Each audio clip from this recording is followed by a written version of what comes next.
Hello students, আজকে মঙ্গলবার আমাদের ক্লাস 8-এর ক্লাস। আমরা আজকে এমএস এক্সেলের কিছু জিনিস শিখব। আমরা এক্সেল প্র্যাকটিক্যাল করেছি ক্লাসে কিছুদিন, আর আজকে আমরা যেটা নিয়ে আলোচনা করব সেটা হচ্ছে এক্সেলের ফাংশন। দেখি কিভাবে কাজ হয়। দেখো, এমএস এক্সেলের যে পোর্শনটা শিখব সেটা হচ্ছে ফাংশন। ফাংশনের মধ্যে আমরা প্রথম সাম ফাংশন শিখব। যে কোনো ফাংশন আমরা যখন ব্যবহার করি তখন ফাংশনের যে নামটা সেটা লিখতে হয়, তার সঙ্গে ফার্স্ট ব্র্যাকেট ওপেন এবং ক্লোজ করতে হয়, না হলে সেটা ফাংশন হিসেবে কাজ করে না। এটা তোমাদের একদম ভালো করে জেনে রাখতে হবে যে কোনো ফাংশনের সাথে ব্র্যাকেট ওপেন এবং ক্লোজ অবশ্যই করতে হবে, নইলে সেটা কিন্তু ফাংশন থাকবে না। দেখো, আমি এক্সেল ওপেন করেছি। এবার যদি আমাকে এই কাজটা করতে হয় তাহলে আগে একটা টেবিল বানিয়ে নিতে হবে। আমরা স্কুলে এগুলো করেছিলাম। দেখো, আমি একটা বানিয়েছি টেবিল, যেখানে আমার নেম, বেঙ্গলি, ইংলিশ, কম্পিউটার, এই 3-4টে কলাম আছে। তো আমি কতগুলো 1 2 3 4 5 জনের ডেটা আমি পুট করেছি। এইবারে আমি দেখো সবার টোটাল বের করছি। টোটাল বের করতে গেলে তোমাকে যেটা করতে হবে, সবার প্রথম যে সেলটা আছে, যে সেলে প্রথম রেকর্ডটা বের হবে, সেই সেলটা আগে সিলেক্ট করতে হবে। ঠিক আছে, দেখো আমি করে দেখাচ্ছি। এই দেখো, আমি এই সেলটা সিলেক্ট করেছি। এইবারে এখানে এসে তোমাকে ফাংশনের নামটা টাইপ করতে হবে। কি করে টাইপ করব দেখে নাও। প্রথমে ইজিক্যাল টু সাইন দিতে হয়।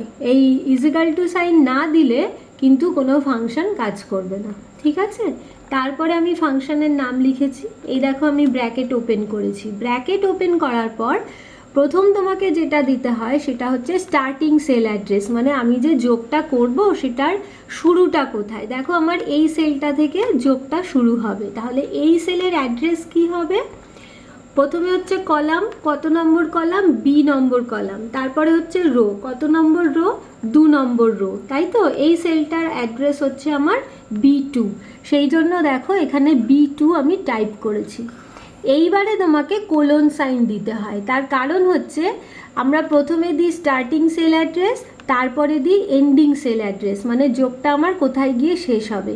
আর এই দুটোকে আমি পার্থক্য করি বা আলাদা করি কোলন সিম্বল দিয়ে। তাহলে B2 আমার শুরুর অ্যাড্রেস, শেষ কোথায় হবে?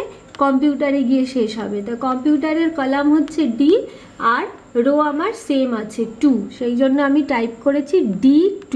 এবারে ব্র্যাকেট বন্ধ করে দিয়েছি। ব্র্যাকেট বন্ধ করে দেওয়ার পর তোমাকে এন্টার প্রেস করতে হয়। দেখো, এন্টার প্রেস করলে কি হবে? এই সেলের যে যোগফলটা, এই 3টের যোগফল ও আমাকে দেখিয়ে দেবে। ঠিক আছে, এবার তুমি বলবে তাহলে কি আমি সব কটাতেই এরমভাবে করবো?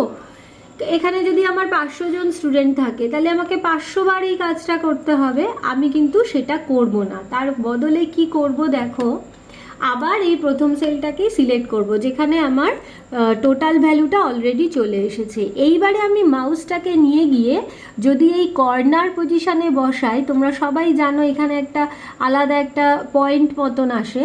এইখানে যখন তুমি মাউসটাকে নিয়ে যাবে, দেখবে ওটা একটা রোগা প্লাসের মতন হয়ে যায়। এগুলো আমরা প্র্যাকটিক্যালে করেছি এর আগেও। এবারে ওইখানে মাউসটাকে বসিয়ে তোমার যতজন মোট স্টুডেন্ট আছে এরকমভাবে ড্র্যাগ করে দিতে হয়, তাহলে আমার টোটালটা অটোমেটিক্যালি চলে আসে। দেখো, এই যে আমি করে দেখিয়েছি তোমাদের।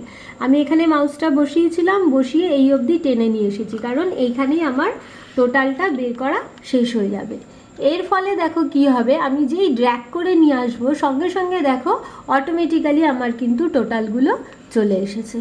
ঠিক আছে, তাহলে এইভাবে আমরা কোনো সেলের যোগফল যদি বের করতে হয় তখন আমরা সাম ফাংশন দিয়ে যোগফল বের করতে পারি।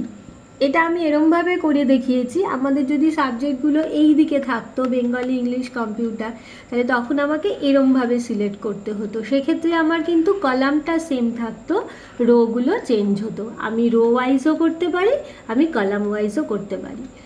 আজকের ক্লাস আমাদের এই পর্যন্তই হবে। ঠিক আছে, তোমরা খুব ভালো করে এই জিনিসটা বাড়িতে এই সপ্তাহে প্র্যাকটিস করো।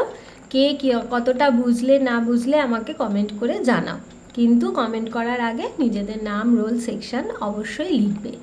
আর তোমাদের সাথে আমার আবার পরের মঙ্গলবার দেখা হবে।